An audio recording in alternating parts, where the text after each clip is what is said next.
नमस्कार प्रेक्षकांनो, लक्ष्मीच्या पावलांनी मालिकेच्या पुढील काही भागात आपल्याला पाहायला मिळणार आहे की आता दिवसांदिवस अनामिका सोहमला अजूनच छळत असते. त्याच्या प्रत्येक गोष्टीमध्ये दोष शोधून त्याच्या फक्त चुकाच काढत असते. सोहम प्रत्येक वेळी तिला मनवण्याची, तिला खुश ठेवण्याचा प्रामाणिक प्रयत्न करतो. सोहम ही प्रत्येक वेळी माझीच चूक होती आणि पुढच्या वेळी माझ्यामुळे अनामिकाला त्रास होईल असे काहीही करणार नाही असे ठरवत असतो.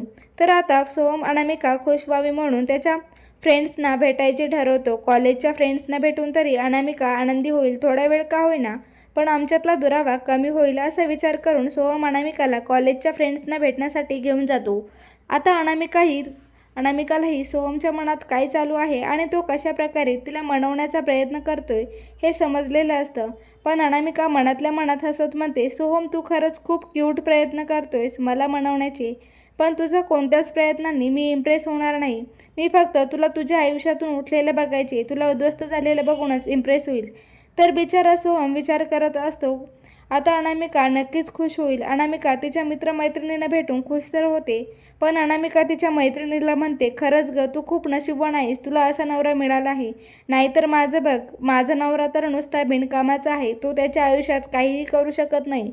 अगं तुला खरंच सांगते, मी त्याच्याशी लग्न करून पस्तावले आहे. असा नवरा असल्यापेक्षा नसलेला बरा. अनामिकाचे हे बोलणे सोहम ऐकत असतो. अनामिकालाही माहीत असते सोहम ऐकत आहे. त्याने ऐकावे म्हणूनच अनामिका बोलत असते. अनामिकाचे हे बोलणे ऐकून सोहम मात्र पूर्णपणे हरून गेला होता. तो तिथे काहीही न बोलता तिथून घरी निघून येतो. अनामिका मात्र मनातूनच खुश झाली होती. तीही सोहम काय करतो ते बघण्यासाठी त्याच्या मागोमाग जाते. सोहमला या सगळ्याचा खूप जास्त त्रास होत होता. त्याला स्वतःचीच लाज वाटत होती आणि आता त्याला अनामिकाचे बोलणे आठवते, असला नवरा असल्यापेक्षा नसलेला बरा.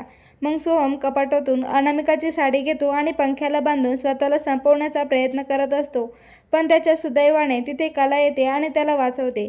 तर प्रेक्षकांनो, लक्ष्मीच्या पावलांनी मालिकेत येणारा हा ट्विस्ट पाहायला तुम्हाला आवडेल का? कमेंट करून नक्की सांगा आणि चॅनलला सबस्क्राईब करून ठेवा, कारण मालिकेची पुढील स्टोरी खूपच इंटरेस्टिंग आहे.